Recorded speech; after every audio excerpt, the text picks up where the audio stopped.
Hey everyone, welcome back to my channel Explore with Aditi Vyas. In today's video, I'm going to discuss about criteria of sound educational aim. Alright, so in this video, we are going to discuss the whole question that will come in your B.Ed or M.Ed exam.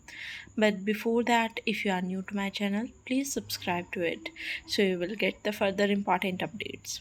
So let's start the video without wasting our time. So, criteria of sound educational aims. Before studying that, you must have to know about sound educational aims. So, we are going to discuss what are sound educational aims. So, sound educational aim refer to clear and specific goals that are established for an education system, curriculum, or individual learning program. Right, I'm going to explain all these in Hindi, so you will understand in better way. सो जब भी आप इस question को attempt करेंगे, सबसे पहले तो आपने इंट्रोडक्शन का पार्ट लिखना है, क्योंकि हम साउंड एजुकेशनल एम्स की बात करने जा रहे हैं। इसका मतलब ये नहीं कि आप एजुकेशन के बेसिक्स से स्टार्ट करना भूल जाएं।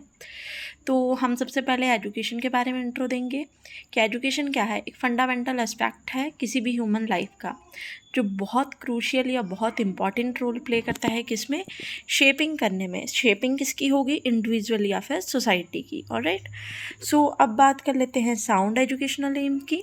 तो साउंड एजुकेशनल एम जो है वो रेफर है क्लियर एंड स्पेसिफिक गोल, कि पर्टिकुलर उसी गोल को अचीव करना है। मान लीजिए आप 8th क्लास में हैं और आपको वो 8th क्लास पास करनी है फर्स्ट डिवीज़न में, तो आपका जो गोल है वो बहुत क्लियर और स्पेसिफिक है। ठीक है, हम कोई भी चीज़ के बारे में स्टडी करते हैं तो मे बी हम किसी कम्पिटिटिव एग्ज़ाम के लिए पढ़ रहे हैं या फिर हम एक ही पर्टिकुलर रिज़ल्ट देने के लिए पढ़ रहे हैं, तो उसी चीज़ को हम बोलेंगे साउंड एजुकेशनल एम, कि हम एक पर्टिकुलर चीज़ के लिए सारा का सारा लर्निंग प्रोग्राम कर रहे हैं। ठीक है, तो ये जो साउंड एजुकेशनल एम होते हैं ये इसलिए बनाए जाते हैं ताकि हमारे गोल्स जो स्पेसिफिक हैं जिन्हें हम इन्हें अचीव करना है वो अचीव किए जा सके।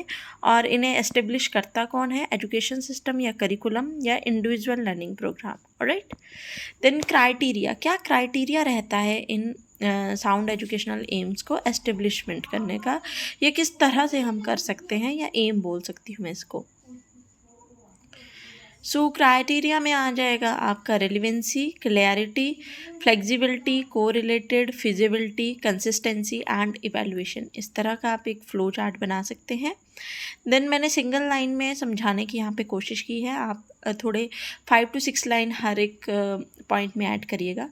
रेलिवेंसी की बात करूँ तो एजुकेशनल एम जो है ना वो रेलिवेंट होने चाहिए। ठीक है, पता होना चाहिए कि हमें किस चीज़ के लिए पढ़ना है, क्यों पढ़ना है, कैसे पढ़ना है। वो इंडिविजुअल और सोसाइटी को दोनों के लिए हेल्पफुल हो, ऐसे एजुकेशनल एम्स होने चाहिए।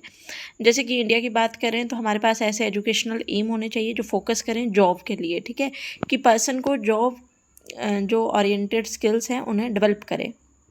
देन क्लियरिटी, कि हम जो भी पढ़ रहे हैं या जो भी चीज़ कर रहे हैं, जिस भी एजुकेशन के बारे में पढ़ रहे हैं, तो वो क्लियर और डिफाइंड होना चाहिए कि हाँ, मुझे ये एजुकेशन लेने से ये बेनिफिट्स हैं, ये एजुकेशन लेने से ये करने का मौका मिल सकता है लाइफ में। ठीक है, और जो मेरे ऑब्जेक्टिव हैं वो अचीव हो जाने चाहिए। ऐसा ना हो कि मैं कुछ पढ़ रही हूँ और मुझे वो अचीवमेंट ना मिले उस चीज़ को पढ़ने के बाद। ठीक है, देन फिजिबिलिटी, कि जो मेरे एजुकेशनल एम होंगे, ठीक है, वो कैसे होने चाहिए। एक तो रियलिस्टिक होने चाहिए। ऐसा नहीं है कि मैं ड्रीम में हूँ कि मैं एमबीए कर रही हूँ और सोचूं मैं डॉक्टर बन जाऊँगी, तो ऐसा नहीं है। वो रियलिटी से रिलेट करने चाहिए।